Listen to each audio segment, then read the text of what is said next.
Hey everyone, and welcome back to The Explainer. I am so glad you're joining me today because we are going to unpack something that is honestly a little bit terrifying. We're looking right at the intersection of cutting-edge AI and bare metal hardware security. So to kick things off, let's do a quick thought experiment. I want you to imagine you are the Chief Information Security Officer, the CISO, at a major hospital, okay? Your team just rolled out this incredibly powerful large language model to analyze highly sensitive oncology records. And you've done everything by the book. You've got your compliance docs sorted, signed data processing agreements, firewalls are totally locked down, and you literally just aced a penetration test. You're feeling pretty good about things, right? So, picture this scenario.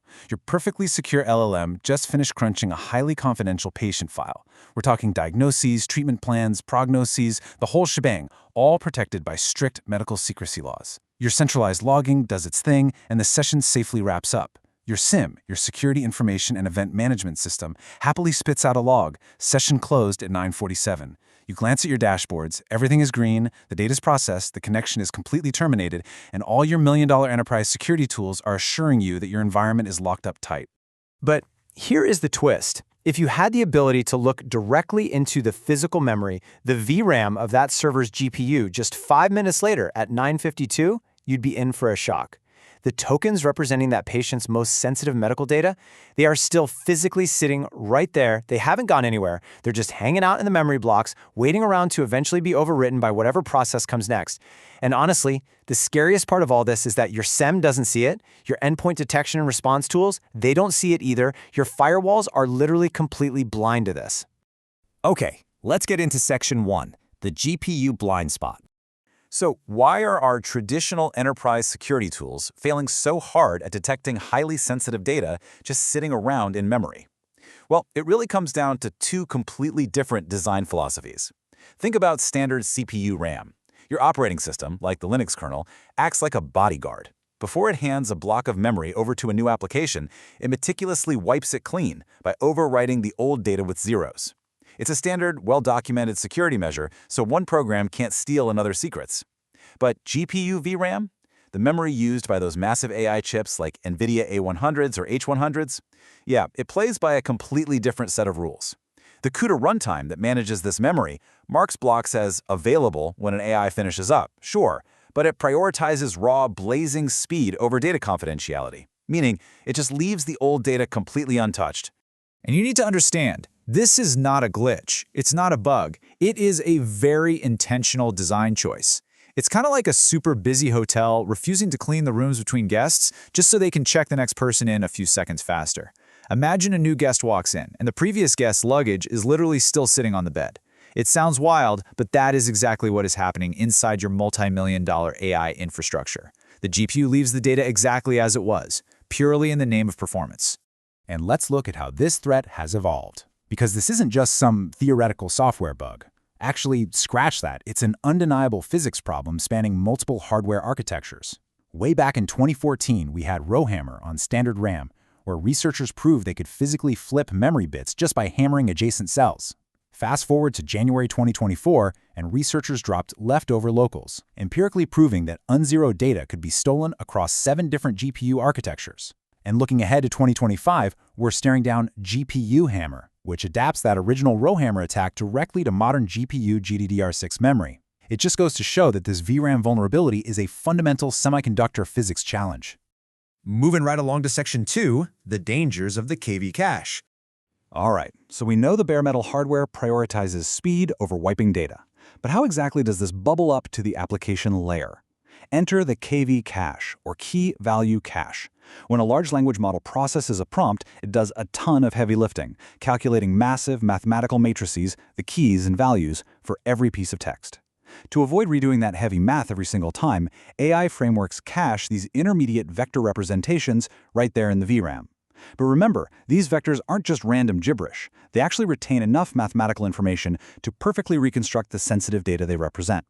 You are essentially leaving behind a high-res fingerprint of every single thing the model just thought about.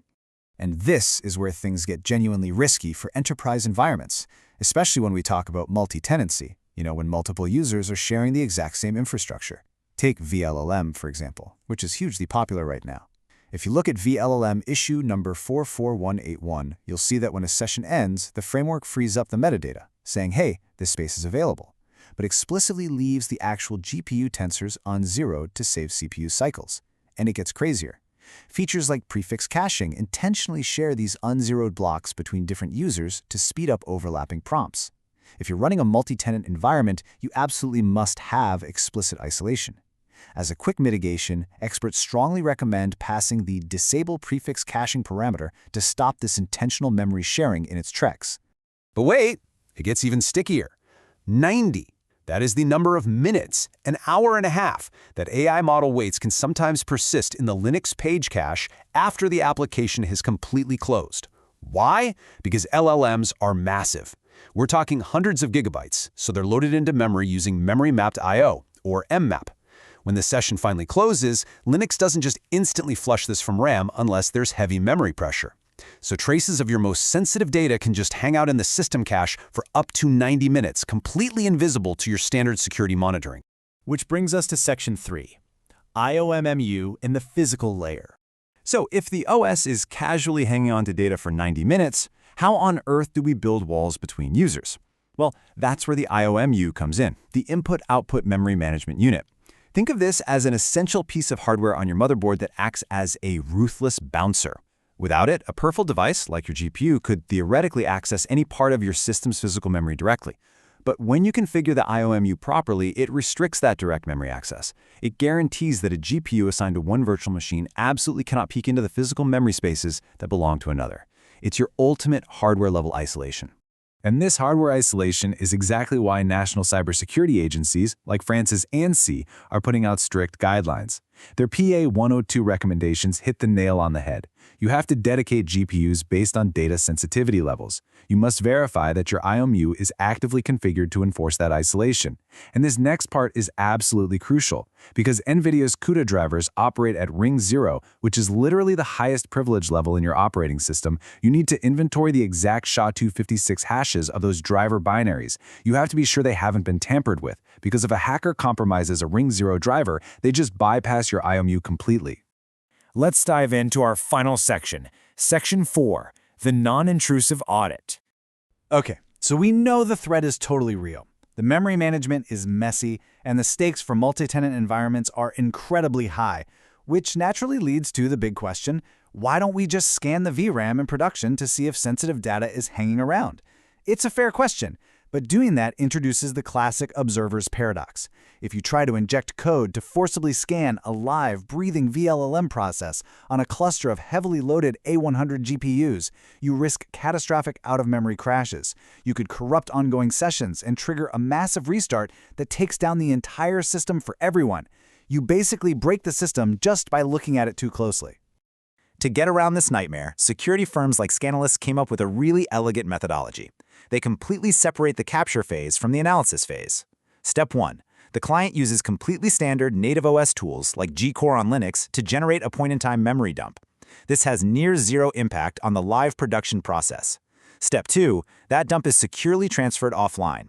And Step 3. The actual analysis happens in a totally disconnected read-only environment. They use a high-speed Aho-heuristic algorithm to scan the dump for specific canary tokens that were fed into the model earlier. It gives you maximum forensic visibility with literally zero production impact. And what's cool is this methodology doesn't just casually glance at the GPU. It hunts across the entire architecture. The Scanalys engine relentlessly audits 4 specific memory zones to prove its thoroughness. It looks at the Python heap, which is where those LLM framework objects live. It checks the Linux page cache for those stubborn mmap residues we talked about earlier. It scans the swap space, just in case memory was paged out to the physical disk during a spike. And finally, it checks kernel buffers for any forensically accessible system leaks. If one of those canary tokens shows up in any of these 4 zones after a session is supposed to be closed, boom, you have a mathematically proven memory leak. Which leaves us with this final, vital question to think about as we wrap up today's explainer.